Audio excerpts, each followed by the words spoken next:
So, Asisfal, I think finally it's your turn. So, big and warm welcome.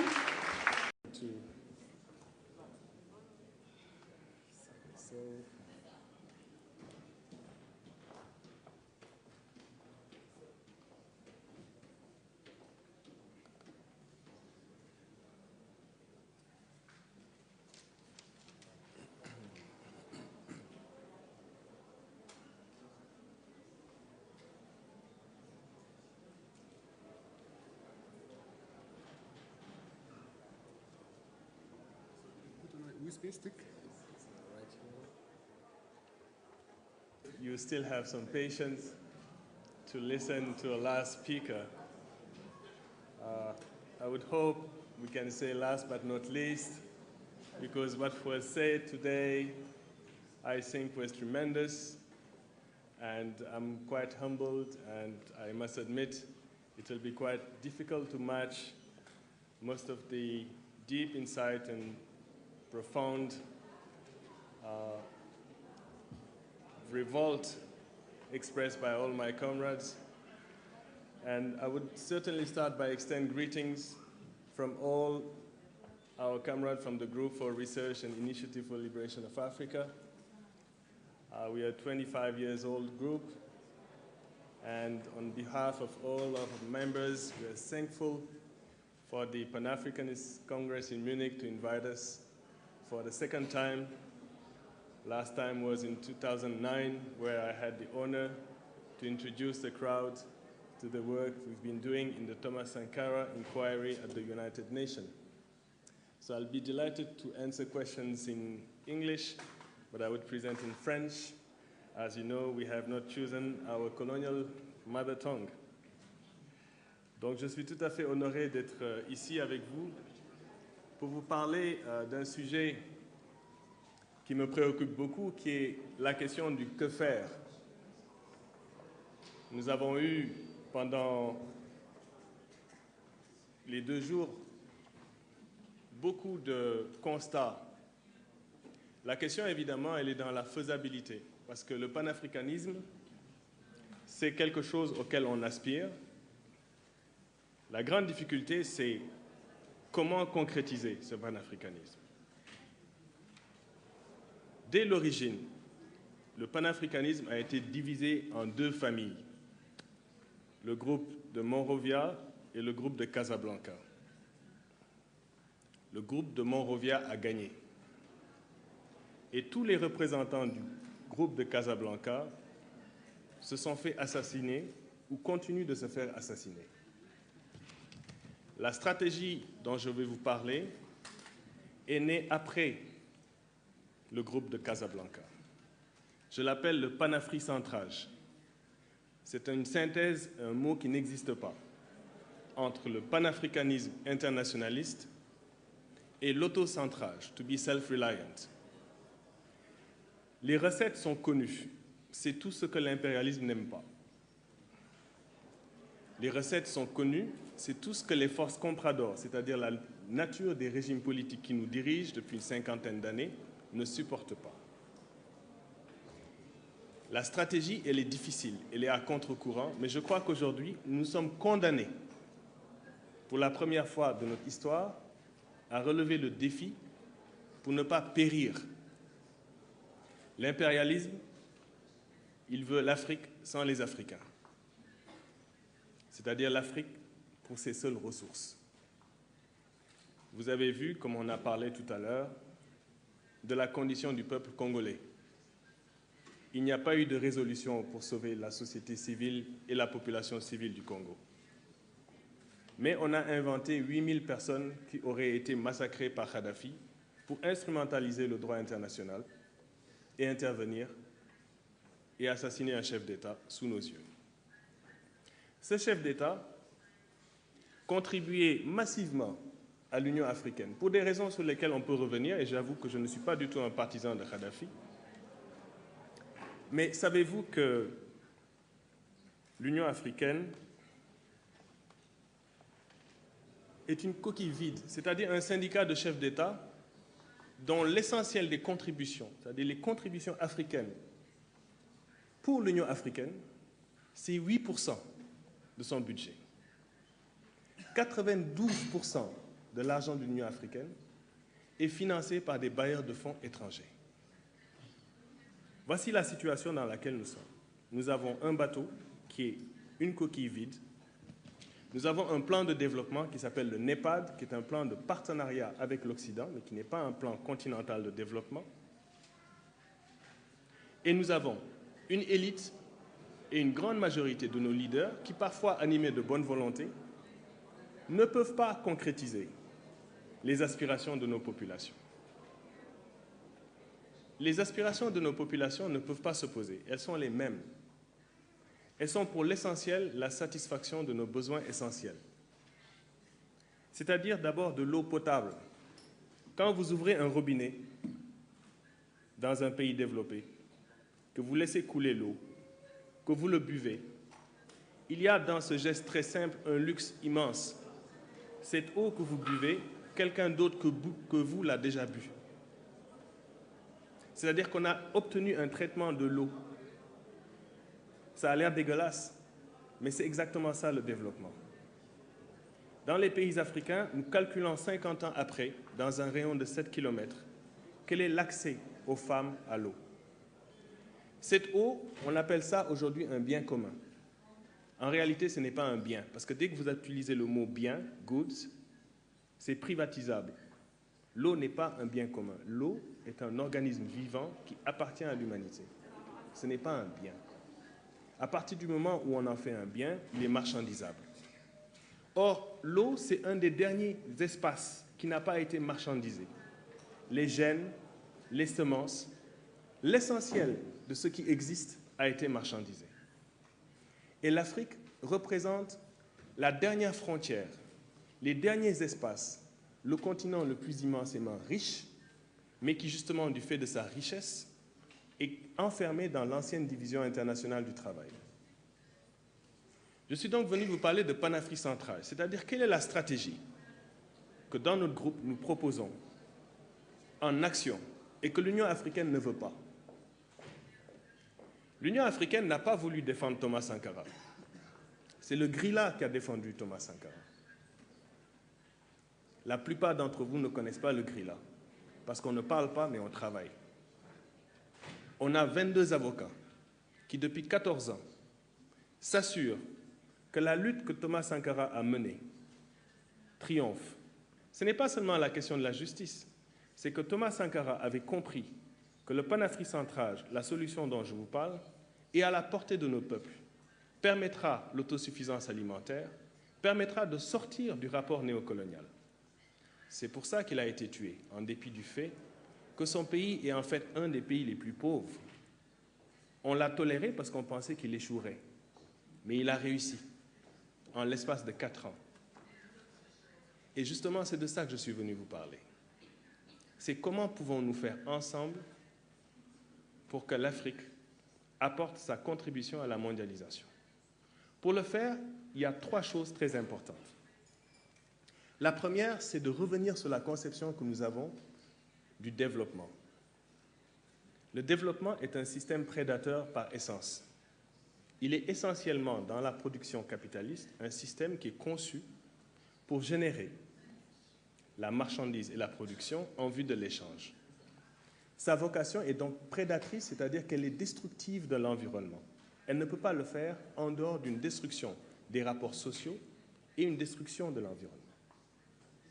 Tant qu'on n'a pas compris cela, on ne comprendra pas que le développement, ce n'est pas quelque chose de neutre. C'est quelque chose de biaisé au départ. La question, c'est comment infléchir ce développement dans le sens des préoccupations des populations. Car il ne peut y avoir de développement que s'il est populaire. Dans le capitalisme, le développement a signifié la croissance du capitalisme vraiment existant. Ça veut dire que 1% de l'humanité, 1%, dispose de 50% des richesses et que 50% ne peut même pas disposer de 1% des richesses. Ce rapport fait un rapport de type centre et périphérie dans l'Afrique est confiné dans un rôle uniquement de matières premières agricoles et de minerais. Et nous sommes restés enfermés. Et c'est ce que Mariko nous a expliqué tout à l'heure, c'est-à-dire, c'est ça l'extraversion. Pour sortir de cette condition, il faut dire, comme je le disais, comprendre trois choses. La première, c'est l'africanité. Ça veut dire quoi être africain? Parce que le panafricanisme ne peut pas se comprendre sans antiracisme. J'ai écouté le débat tout à l'heure et hier, et je vais vous dire très simplement. J'ai préparé une très longue conférence et je crois que je ne vais pas vous la montrer parce que j'avais truffé d'éléments scientifiques l'essentiel de ma présentation pour bien me faire comprendre sur le fait capital suivant. Il n'y a pas de race. Il n'y a qu'une race. Cette question, elle est fondamentale. Il ne peut pas y avoir de panafricanisme si on ne comprend pas que l'Afrique est le berceau de l'humanité, que l'être humain a existé génotypiquement et phénotypiquement il y a 200 000 ans, qu'il a évolué par sélection et adaptation et s'est diversifié, et que cette diversification ne permet aucune forme de hiérarchie entre les êtres humains. Quand on a compris ça,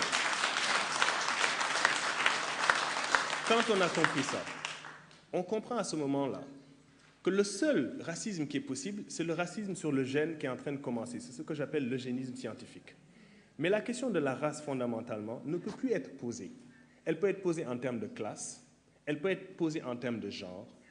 Et nous qui avons lutté dans la lutte contre l'apartheid, nous savons pertinemment que les Occidentaux savent qu'ils n'ont pas le monopole du savoir. Parce que le deuxième élément, c'est le legs civilisationnel. C'est-à-dire, où est-ce que l'Occident s'est abreuvé pour être aussi puissant? Et là, le retour à l'africanité, la connaissance de nos situations antiques est essentielle. Bien sûr, il y a un certain narcissisme qui amènerait à essayer de comprendre dans l'Égypte pharaonique. Mais moi, ce qui me préoccupe, c'est une chose fondamentale. C'est que la question de la modernité, elle ne date pas du siècle des Lumières. Elle ne date pas du capitalisme, qui a seulement 5 siècles. La modernité, elle n'est toujours pas atteinte, n'en déplaise aux gens qui croient qu'on est à l'ère postmoderne. Quand vous allez dans la vallée des rois et que vous allez dans la tombe de la vallée des rois, vous êtes suspendu à plus de 80 mètres au-dessus du sol. Il y a une chambre avec des murs en granit, dont la taille et la magnificence est telle qu'on ne peut pas insérer une seule feuille à l'intérieur de ces murs. Les Africains qui ont bâti cet endroit l'ont bâti pour une raison très simple. Ils pensaient que l'âme du pharaon transitait par 2 orifices, l'un qui allait vers l'étoile Sirius et l'autre vers la constellation d'Orion.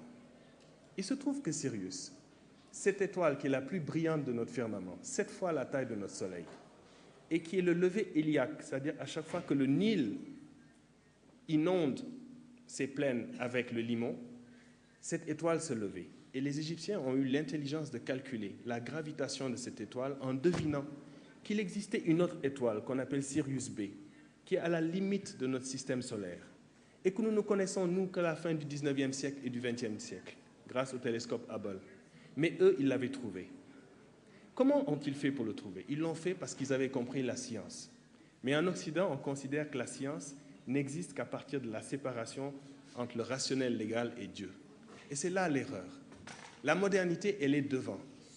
Ce que le siècle des Lumières a compris, c'est-à-dire liberté, égalité, fraternité, c'est devant nous. C'est un horizon qui n'est pas encore atteint. C'est un horizon qui est la modernité. Et aucun de ces éléments ne peut fonctionner seul. Vous ne pouvez pas avoir liberté sans fraternité, sans sororité, qui est le mot pour les sœurs. Vous ne pouvez pas avoir ça sans égalité. Et l'Afrique n'a toujours pas eu ça. Or, la question pour nous qui est fondamentale, c'est comment nous pouvons transformer les forces productives de nos pays. Comment pouvons-nous lutter collectivement contre l'ordre comprador? L'ordre comprador, c'est quoi? Ce sont les ordres subalternes qui nous servent de leaders. Pour ça, il faut s'organiser. D'abord en soutenant les forces progressistes de gauche. Les forces progressistes de gauche, pour la plupart, sont maquillées. La valeur fondamentale qui est derrière le panafricanisme, c'est l'internationalisme. Cette chose, on en a parlé tout à l'heure, Lamine Senghor, Garin Kouyaté, Albert Einstein, qui était un socialiste, l'ont découvert dans la première internationale. Ça veut dire que bien avant nous, il y avait des gens qui se réunissaient comme on se réunit ici, contre l'ordre du monde. Et ils ont perdu durant la guerre d'Espagne. Et c'est pourquoi le fascisme a réussi. Et je crois que le fascisme est en train de revenir. Il revient parce que dans sa forme néolibérale, le capitalisme sécrète, surtout en moment de crise, le retour au racisme, le retour aux peurs.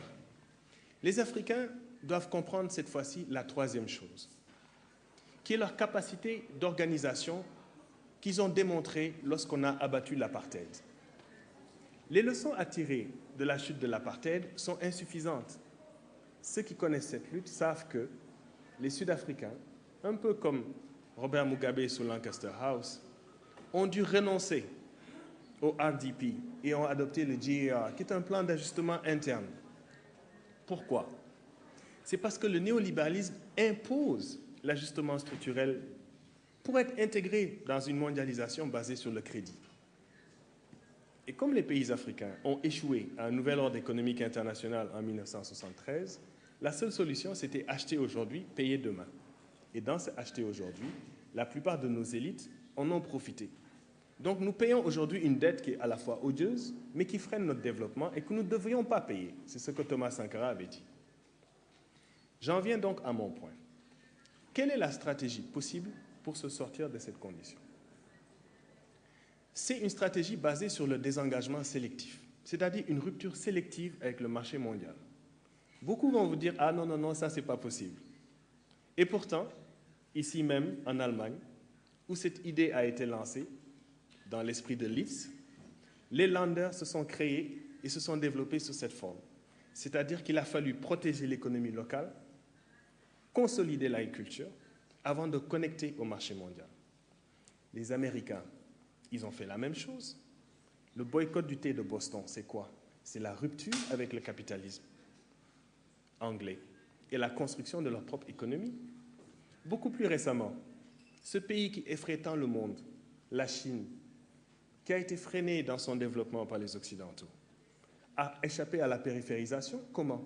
En comptant sur ses propres forces, en bâtissant une économie intérieure de biens de consommation de masse basée sur l'autosuffisance alimentaire, les étapes graduelles d'un progrès basé sur une industrialisation en étapes, le revenu entre ville et campagne, qu'on ne nous dise pas que ce n'est pas possible.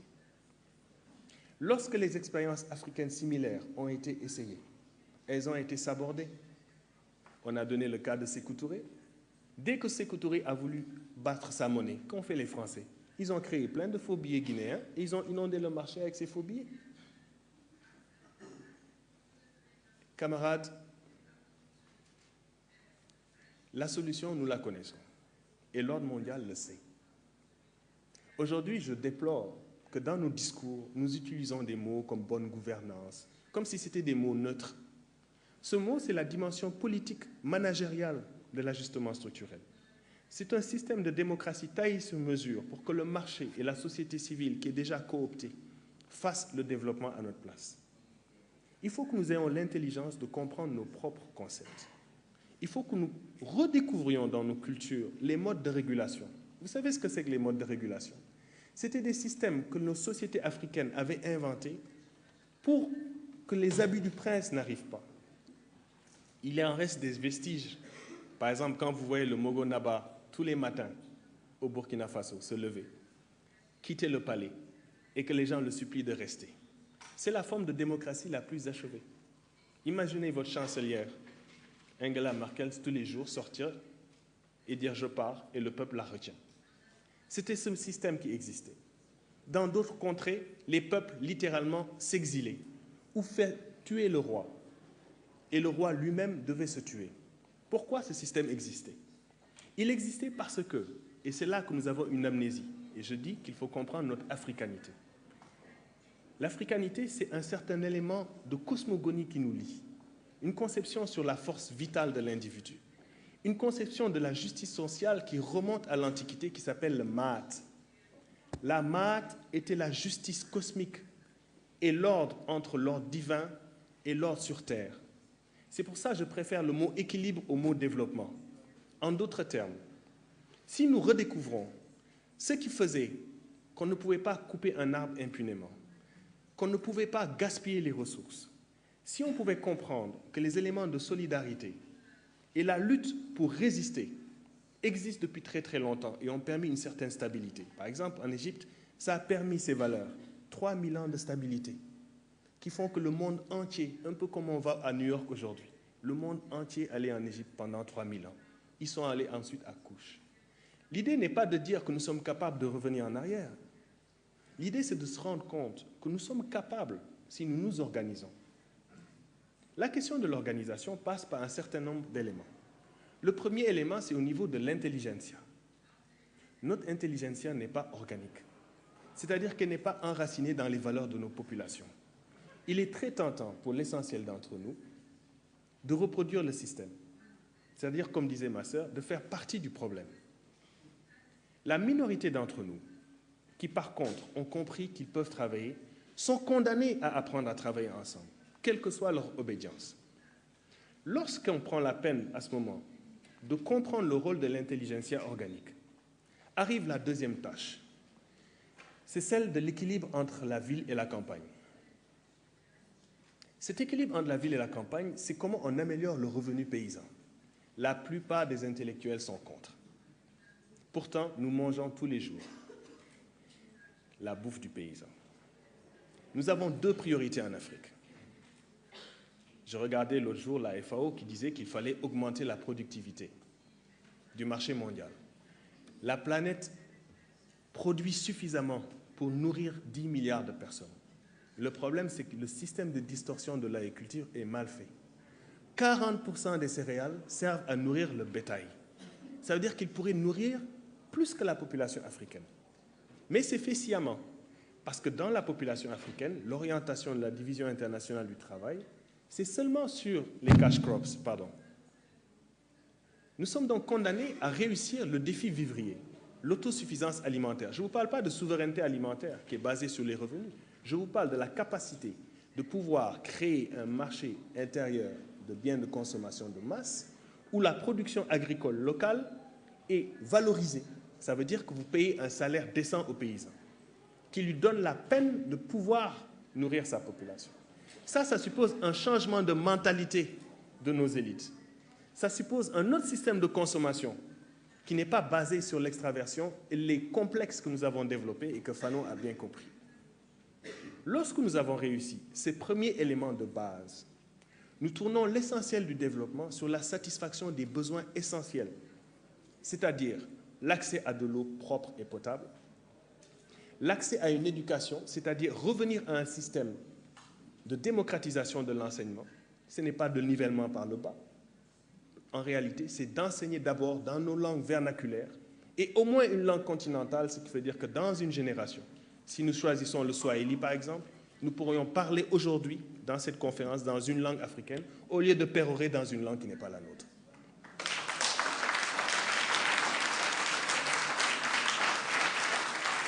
Camarades, je sais que vous êtes fatigués et je ne veux pas, j'ai fait exprès d'ailleurs de ne pas, mais j'aimerais approfondir avec vous parce que, comme je vous dis, ce que nous faisons, nous soutenons des partis politiques qui pensent comme nous. Donc nous avons soutenu des partis comme le Frodebo, comme l'ANC. Nous avons fait des erreurs, nous avons soutenu Ande Diop au Sénégal. Notre groupe est basé sur la conviction que, malgré nos moyens, nous pouvons faire des choses. Parce que chaque goutte d'eau que vous représentez est importante. Je vais maintenant vous réveiller. Parce que je sais que certains d'entre vous sont fatigués. Moi-même qui parle, je suis complètement en jet lag. Mais je vais vous réveiller en faisant un petit exercice que Thomas Sankara m'a appris. Je vais vous demander la faveur de vous lever.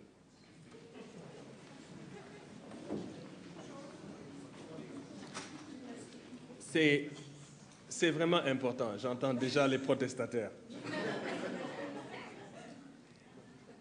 Cette scène, Thomas Sankara l'a fait vivre à Harlem. Un peu comme on disait quand il est allé en disant que lui, il est dans le True Black House, là où il y avait le pouvoir. Et il a dit, when the people stand up, imperialism tremble. Quand le peuple se lève, quand il se met debout, l'impérialisme tremble. Vous avez, à ce moment-là, si aujourd'hui, je sais que c'est une image farfelue, mais bête, mais si tous les Africains se levaient et montaient sur une chaise et sautaient à terre, la Terre sort de son orbite. Ce serait la fin du monde. Ce serait peut-être le chantage qu'il faudrait faire pour que l'humanité comprenne que les 5 siècles que nous avons faits sont suffisants. Souvenez-vous, quand le peuple se lève, l'impérialisme tremble. Souvenez-vous, n'oubliez jamais ça. Jamais. Vous pouvez vous asseoir. Merci. Merci. Donc, le peuple tunisien s'est levé comme vous avez fait. C'était un peuple qui représentait le modèle du néolibéralisme en Afrique. C'est-à-dire qu'il appliquait avec zèle des politiques qui avaient mené à sa propre colonisation. C'est un des rares pays d'Afrique qui a été colonisé par l'impérialisme financier, des montages de dettes. Un chef-d'œuvre que la classe politique a ramifié. Ils ont créé un système de patronage unique sur le mode mafieux et ça a fonctionné.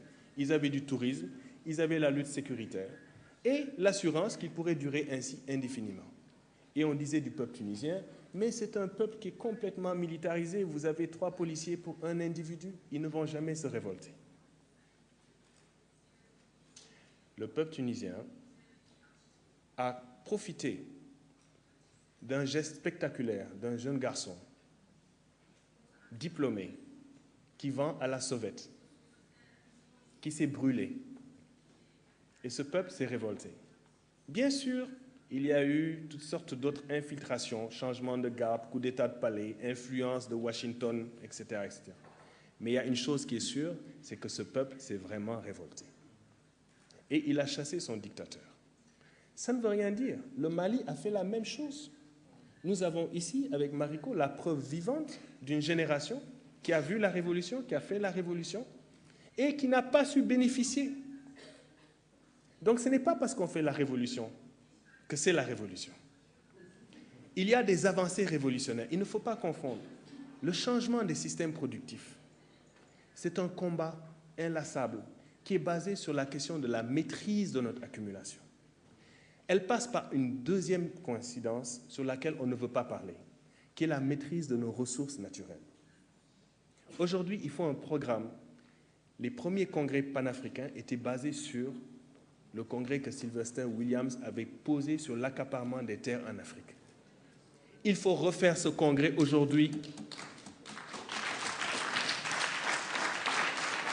Il faut refaire ce congrès parce qu'au moment où on se parle, non seulement l'accaparement des terres est un phénomène bien avancé, mais l'Afrique a reculé sur l'essentiel de ses ressources, c'est-à-dire que tous les acquis de la génération de Sanou qui est ici assis, c'est-à-dire les jeunes de l'indépendance, tous les éléments de souveraineté ont été dénationalisés. Il ne peut pas y avoir de développement s'il n'y a pas une souveraineté sur nos ressources. Ça, c'est la faculté de les garder en réserve, de les exploiter ou de choisir avec qui on les fait. Cette faculté, les pays africains ne l'ont plus. La faculté de pouvoir, nous discutions sur la question des finances, n'en déplaise à tout ce qu'on a dit, c'est la question que j'avais posée à Sanou. Kadhafi avait avancé de son propre argent 10 milliards pour la constitution d'un fonds souverain qui permettrait à l'Afrique d'avoir une monnaie continentale. Maintenant qu'on l'a assassiné, vous pensez que ce projet-là est à l'ordre du jour? À l'Union africaine, où les pays africains ne veulent même pas cotiser à cette organisation-là? La réalité, c'est que nos peuples sont actuellement dans un processus de dépolitisation très avancé. C'est-à-dire que le néolibéralisme a effacé, a provoqué un phénomène de désaffection du politique. La politique, on considère que c'est un endroit où les gens s'enrichissent, où les gens ne défendent pas la condition. Et donc les jeunes ont gardé une capacité d'indignation, une capacité de réaction. Mais hélas, pour la grande majorité d'entre eux qui sont conscients, c'est la capacité d'organisation qui fait défaut. Or, l'organisation, elle doit être politique, avec un projet de société. Quand je vous parle de l'autocentrage, ce sont les éléments fondamentaux. Ça ne veut pas dire que ça va vers le socialisme ou vers le capitalisme. Moi, évidemment, j'aimerais que ça aille vers le socialisme. Mais ces premières étapes de la construction sont refusées par nos élites et la plupart de nos partis politiques, et donc forcément par l'ordre mondial. Et je vais vous dire pourquoi. Ici, nous sommes en Allemagne. L'Allemagne pourrait facilement fonctionner avec le Deutsche Mark. Mais l'Allemagne a compris que sa force et sa puissance, c'est d'être la locomotive de l'Union européenne. Et les Européens qui se sont battus pendant plus de 100 ans, qui ont fait 2 guerres mondiales, réussissent à s'unir alors que nous ne nous sommes jamais battus. Nous n'avons toujours pas la capacité. Et on nous dit que c'est impossible parce que nous sommes trop de nations. Mais la nation elle-même en Afrique n'existe pas. La plupart des États qui ont précédé les nations n'arrivent pas à cristalliser la nation parce que c'est sur des bases, comme vous le savez, arbitraires. Il y a peut-être 3-4 nations en Afrique. Si nous voulons accélérer le processus de confédération africaine, il faut comprendre qu'il ne peut pas y avoir de développement autocentré sans autonomie collective. Ça veut dire qu'il faut qu'on s'entraide. Il faut qu'on comprenne les mécanismes d'un développement rural intégré. Il est possible de se développer sans un seul engrais chimique. La Chine en a fait la démonstration. Avec des systèmes de rotation de sol, avec des systèmes qui utilisent le compostage, avec des systèmes qui utilisent la diversification. Et nous avons surtout l'énergie solaire, l'énergie éolienne. Des Allemands, des Espagnols parlent d'installer des systèmes solaires dans le désert pour électrifier l'Europe. Et il y a des pays africains qui sont d'accord. Comme il y a des pays africains qui apparemment, et notre camarade qui m'a précédé en a glissé un mot, sont prêts à accueillir l'Africom qui est basé ici à Stuttgart. Qu'est-ce que ça fait à Stuttgart, vous croyez? Une force pour l'Afrique à Stuttgart. C'est pour contrôler les Africains qui sont là? Non, c'est le poste avancé pour qu'un pays africain l'accepte. Et ce pays africain, ça va être la Libye. Ça va être le Libéria de Mme Johnson. Ça va être l'Ouganda et le Rwanda qui ont déjà accepté sur le principe que ces forces-là soient là. Mais c'est nous qui sommes responsables. C'est nous, par notre désorganisation. Je vous dis, camarades, nous avons fait un choix. La lutte que je mène personnellement, je sais que je risque ma vie à le faire. Mais c'est un sacrifice et un choix. Je n'ai pas dit que vous devez le faire. Mais tout ce que je dis, c'est que moi, j'aime la vie. Je suis né par un accident historique. C'est parce que mon père a ramené les frères de Guy qu'il a rencontré une jeune femme qui était l'interprète. Sans cet accident historique de la mort de Patrice, je ne serais même pas là devant vous. Je suis le produit entre 2 océans, entre une femme arabe et un sahélien. Je suis la preuve vivante que le panafricanisme est une réalité.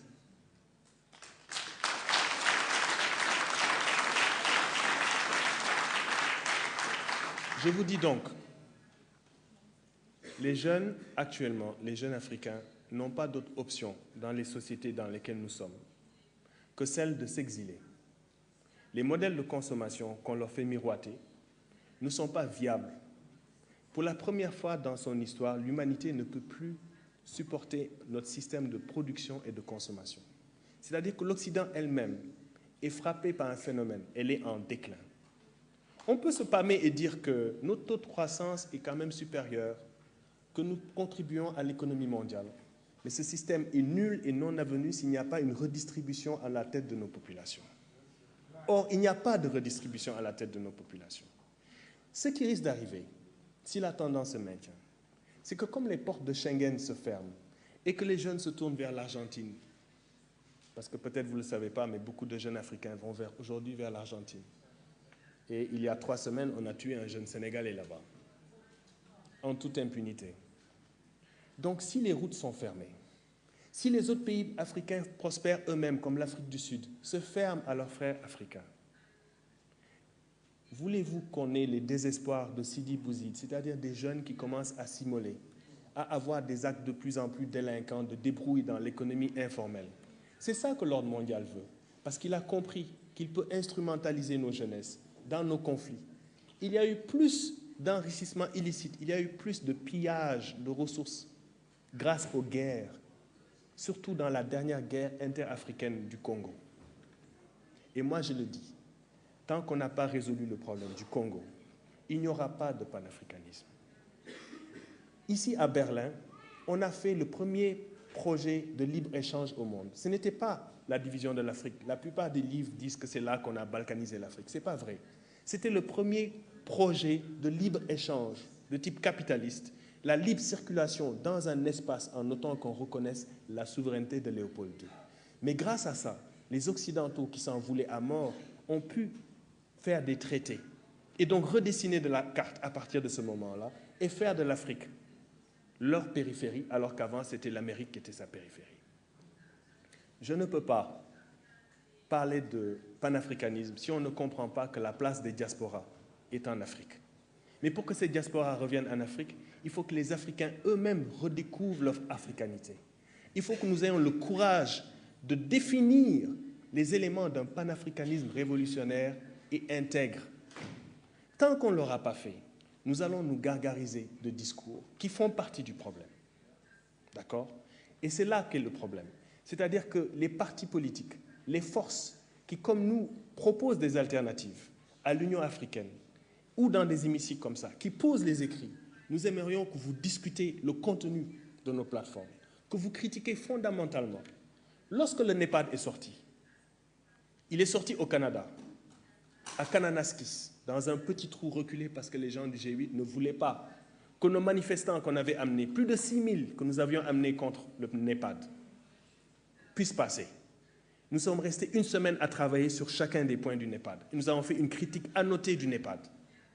Et au moment où on se parle, l'Afrique n'a toujours pas de plan continental de développement, alors qu'on avait des jalons comme le plan de Lagos et bien d'autres plans. Nous devons avoir un plan de développement. Ces congrès, ces événements sont importants, mais ils sont insuffisants, parce que nous n'arrivons pas à cristalliser nos luttes à travers des stratégies cohérentes, par étapes, concrètes sur les véritables projets de société. Quelles sont les alternatives à caractère économique de compter sur nos propres forces? Quelles sont les tentatives de coopération sud-sud? Et c'est là que nous avons des faiblesses. Nous ne devons pas attendre encore un autre congrès. Nous devons apprendre à compter sur nos propres forces, même si c'est petit. Même si c'est petit. Ne sous-estimez pas la petitesse de ces forces. Lumumba, moi, c'est mon père qui m'en a parlé. C'était un petit groupe de Congolais. La plupart avaient à peine de l'instruction. Mais ils savaient qu'ils avaient raison. Ils ont une force. Moi, au moment où je vous parle, je ne me sens pas invincible. Mais j'ai un courage dans mon cœur parce que je sais que ce que je vous dis, vous savez que c'est vrai. Vous savez que c'est vrai.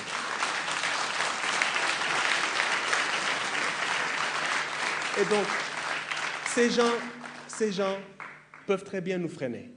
Mais ce qu'ils ne pourront pas nous empêcher de faire, c'est une fois que nous nous organisons. Et moi, j'ai la preuve concrète, à partir de la lutte contre l'apartheid, qui est quelque chose que j'ai vécu et à laquelle j'ai apporté ma modeste contribution, que lorsque les Africains s'unissent avec des internationalistes à l'extérieur, on ne peut pas les empêcher d'avancer. C'est comme arrêter la mer avec ses bras. C'est impossible. Et maintenant, je veux conclure, parce que je sais que j'ai pris beaucoup de votre temps. Je vais vous dire une chose, c'est simple. Nous sommes tous africains. Ça, c'est la chose qui est la plus fondamentale. Il n'y aurait pas de Japonais sans l'Afrique. Il n'y aurait pas d'Inuits sans l'Afrique. Nous sommes tous venus de ce continent. Il va nous donner une leçon dans le XXIe siècle. Si nous survivons dans notre mode de production, c'est en redécouvrant les valeurs de solidarité qui existent encore dans nos sociétés, qui sont en érosion. C'est en redécouvrant la force vitale qui fait que nous respectons nos ancêtres, le fait que nous croyons à des valeurs animistes, c'est-à-dire que nous considérons que tout ce qui existe mérite d'exister. Et ça, ne l'oubliez jamais, même si vous oubliez que vous vivez en Occident, même si vous perdez votre langue, il y a cette chose qui est extraordinaire, que vous retrouverez dans le candomblé à Cuba, au Venezuela, au Mexique, jusque dans la Terre de Feu. Ces peuples africains qu'on a complètement massacrés, qui se sont remélangés sans avoir nécessairement les mêmes cosmogonies et qui pourtant survivent et redécouvrent et recréent dans le syncrétisme l'Afrique. Ce miracle n'est possible que parce que nous avons été les premiers survivants de cette terre. Et nous allons continuer. Nous allons continuer. Moi, je suis convaincu d'une chose, c'est que le jour où nous allons laisser, dans notre système d'éducation, redonner la place à la femme africaine, c'est ce que Thomas avait compris. Si les femmes africaines reprennent conscience de leurs conditions, ne se laissent pas enfermer dans les discours d'empowerment et de microfinance, mais se rendent compte qu'en réalité, ce n'est pas leur capture par le capitalisme, mais la capacité de faire vivre la famille et de faire développer les pays, qui est essentiel. Et que le changement des mentalités masculines est essentiel. Il ne peut pas y avoir de panafricanisme sexiste et machiste.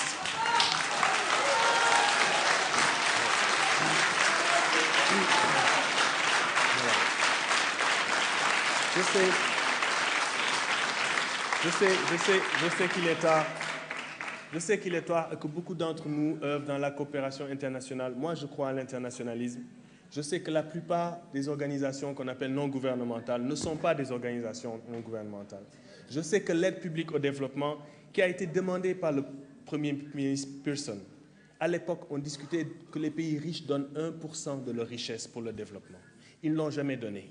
Ils ont octroyé 0,7% comme barème, 60 ans pratiquement. Et ce n'est toujours pas atteint, c'est-à-dire qu'ils n'arrivent même pas là à la moitié. La moitié qui est donnée, l'essentiel revient dans les pays donateurs. Donc la question, elle est simple.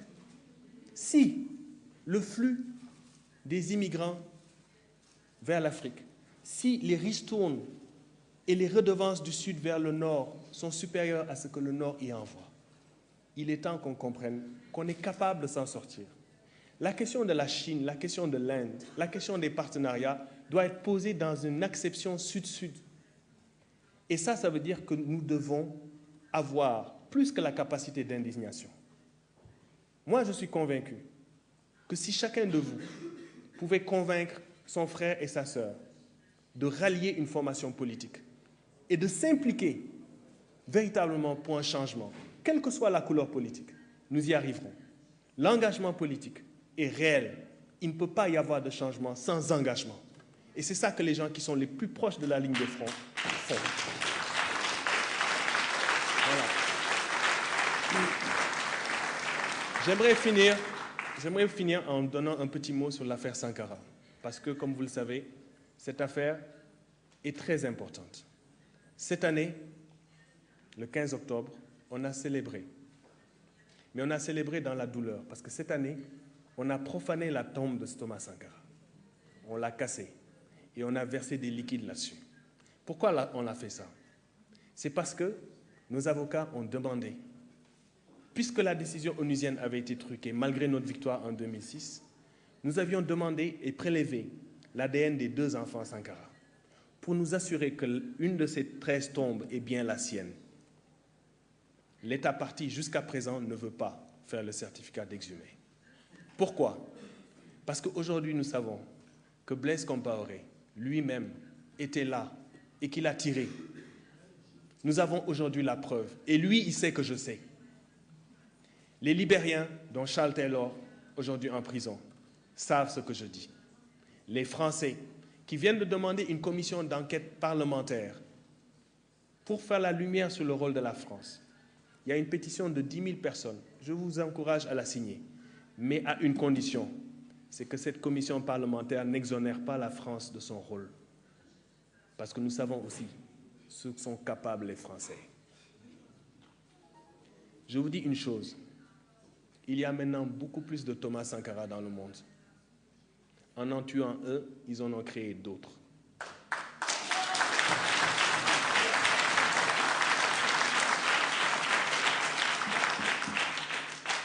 N'oubliez jamais, chacun de vous est une goutte d'eau. La pluie la mer sont faites de gouttes d'eau. Chacune a une valeur. Pour l'Afrique, c'est comment nous pouvons canaliser. Nous avons des taximans qui sont docteurs dans la plupart des capitales. Leur place n'est pas là. Nous n'avons rien à faire dans cette salle. C'est les conditions objectives de l'histoire qui nous obligent d'être en exil. Mais dans cet exil, la diaspora continue à remplir un rôle historique. Et ce rôle, il faut maintenant l'approfondir. Il faut accélérer la cadence de la révolution. Il faut réussir ce qui s'est passé en Égypte. Il faut réussir ce qui s'est passé en Tunisie. Il faut approfondir la lutte contre l'ajustement structurel, contre la dette. Il faut absolument que l'Afrique puisse s'autosuffire alimentairement dans les années qui viennent. Il faut que nous réussissions à vacciner les populations. Il faut qu'on ramène les enrichissements illicites dans nos contrées. Et il faut qu'il y ait un seul État africain, du nord au sud, de l'est à l'ouest, qui accueille nos frères de la diaspora. Et que nous puissions rentrer avec les internationalistes qui nous aident. Je vous remercie.